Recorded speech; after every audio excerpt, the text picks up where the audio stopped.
And we are live. So it was a new week, good week, and we said we're gonna start doing things a bit differently. So we're gonna, spicing things up, like checking different things. And we would love to hear and see like how do you guys feel about it. We moved the personal development topics to the Monday.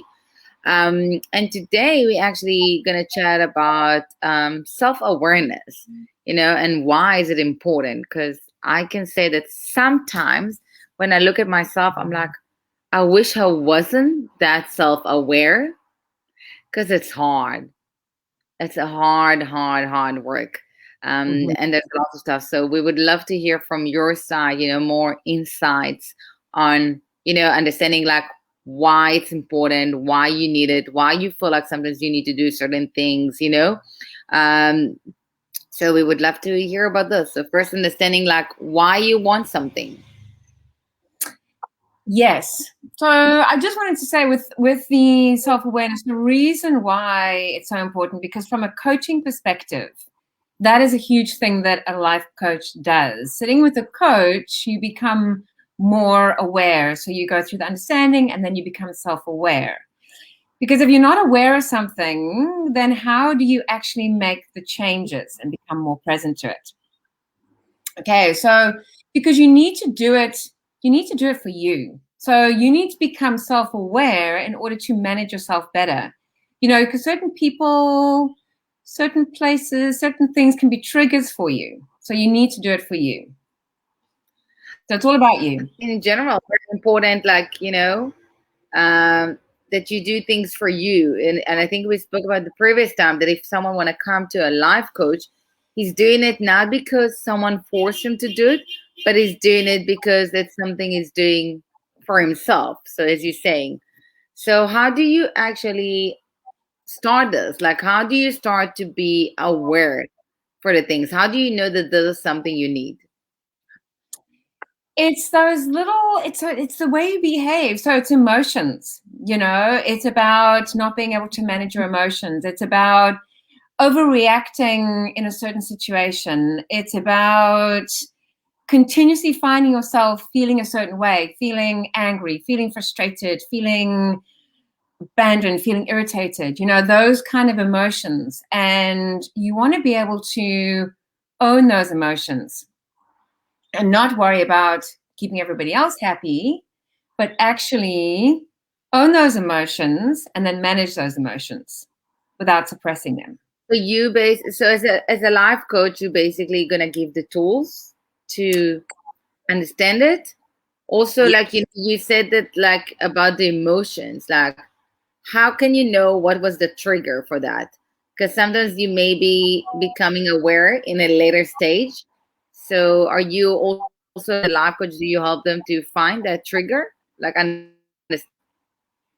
Yeah. So one of the things is when somebody writes their story about their life, and they talk about their most pinnacle points, their most painful points, and we've all got those. So you share those, and there's often an emotional. There's a theme within that, and then when you know what that theme is, then that is the often the triggering emotion.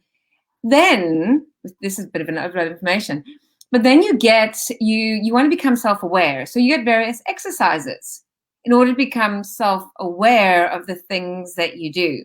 So for example, maybe every time your mother phones you, you start going into this self-doubt. Maybe she's asking you stuff and you go into this massive self-doubt about yourself. If you know that's a trigger, then you've just got to own that that's your stuff. It's got nothing to do with your mother, right? That's just your stuff. So you just need to manage that. So you get various exercises to become more aware. Yeah.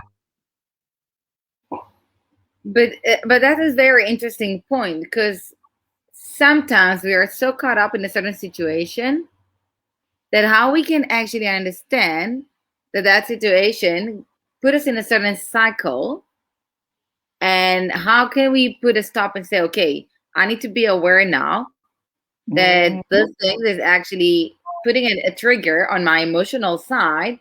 And Yeah. basically, so how do you get to that part? So in the exercises that you get given, so probably in your third or fourth coaching session, you'll get given different exercises, self-observation exercises, where you are observing your behavior, depending on what that is. So lack of trust, people pleasing, whatever it is, you get the relevant exercise to that. This is an exercise that you will consciously practice a few times a day, and then you'll journal about it. And Can you you give will an be aware. example? Can you give an example for an exercise for like people who maybe think that maybe it's too hard over work or something like this, but or maybe something people can start doing at home and see if they can understand, and if they want, they can come to you and ask more questions and see how it works. Okay, so say it's around an example like you are, every time you speak to somebody, you're getting frustrated, a particular person, you just, you want them to be and do and say one thing. I'll give you an example that I've actually just had right now with somebody. So they were saying that every time they speak to a parent, the parent seems indifferent. So they'll have a conversation and they're like, hey, how's it going? And the parent will be like, fine. And they get very worked up about this. So the exercise is to become aware that you cannot change the person. All you can do is change your behavior around how you react to that. So the person, as in the parent, will go, and then you sit there and go, well, I cannot change. I can't change that person. I can only change my reaction. That's how they feel, and that's fine. So then there would be a few more things you could do day to day, specifically to a situation like that, to remind yourself. So it'd be literally, there's quite a lot of variations of it, but in a nutshell, it would be a sentence you would say, like, there's nothing I can do to change this person, but I can change my reaction. And that's okay, So it's about being aware of how you're behaving in that moment.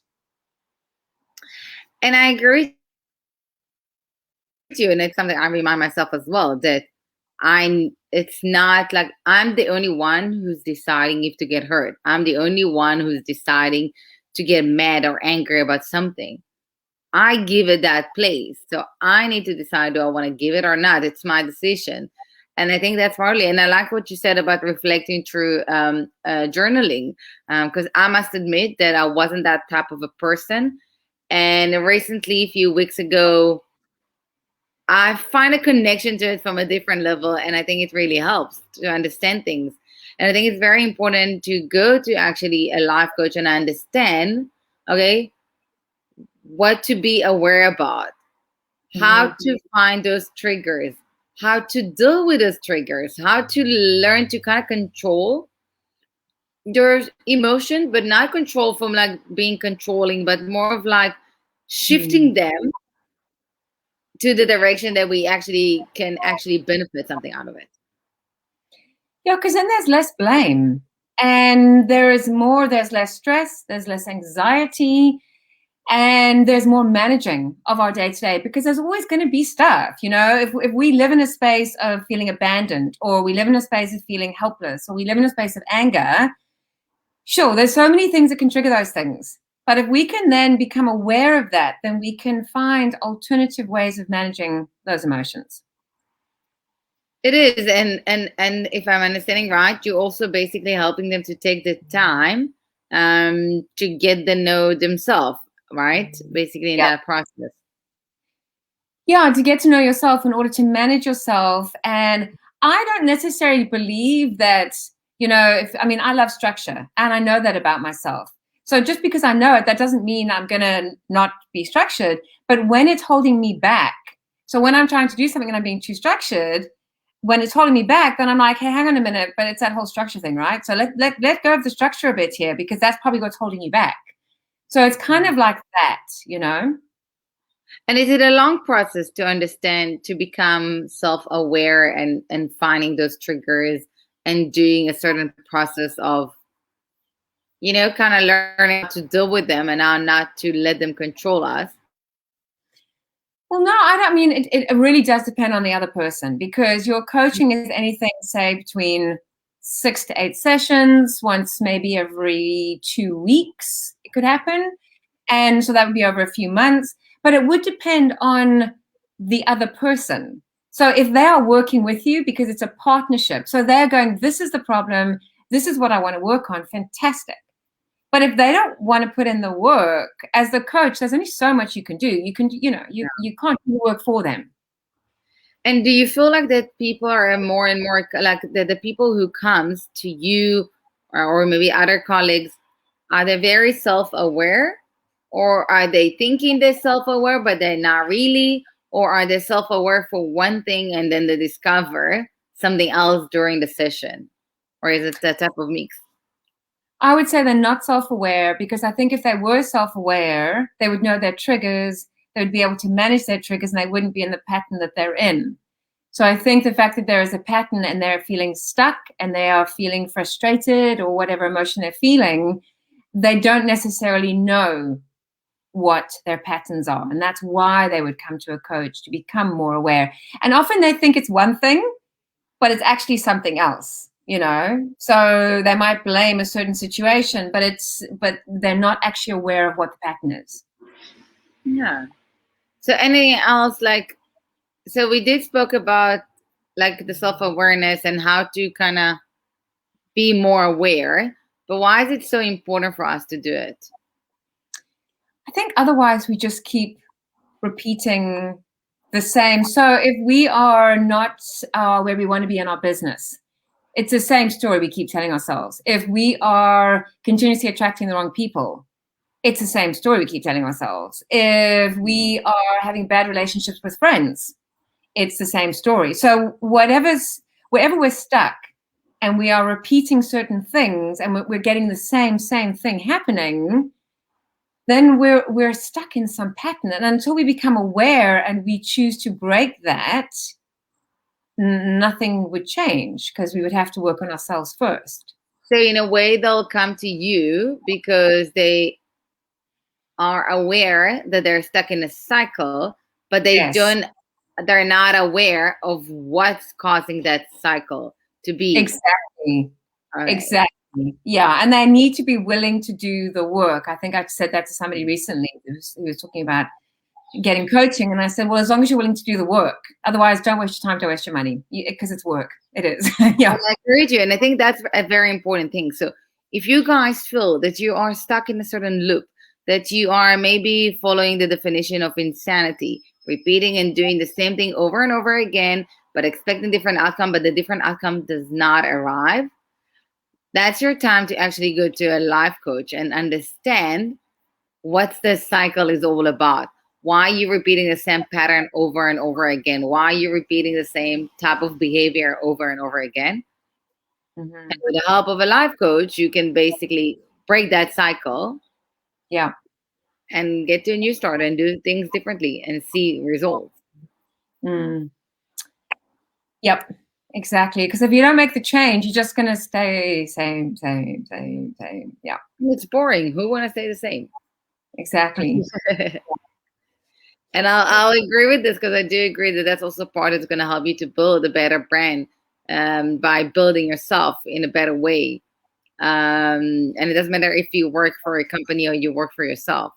It's part of who you are. So if you know yourself and you understand things, you're going to deal with things in a better way. And that's just going to help you to grow. Yeah. Yep. Is there any self-awareness as a sum up? Sorry, every now and then you freeze and I'm just waiting for you to say. So sorry, say that again. I'm saying, is there anything else we need to know about self-awareness, like while we summing it up? The one thing that I do want to say, which is kind of not on it, but it's kind of on it, is that I started doing these case studies, and it's been amazing, to be honest. It's been flipping awesome, because I did my studies last week, and it's over the next 6 months anyway. But I want to continue with these case studies. So I do want to invite people. I'm going to keep the numbers down, but I do want to invite more people, probably another 2 people, to be part of these case studies. It's an opportunity for people to, take some time to do some self-reflection and to do some self-awareness. So that's something I did want to bring up. If there's people who are keen, I wouldn't mind two more of these case studies. So if you want to know more, let me know. I would definitely recommend, don't miss it out. Go do it. Do it. Do it for yourself, first of all. But come when Yeah. you're ready to work. Yes. If you Otherwise, don't work, come. it's gonna be worth it. I'm the same as you. I think people need to learn to work hard for the stuff, and that's how you're gonna see results. So I really recommend it.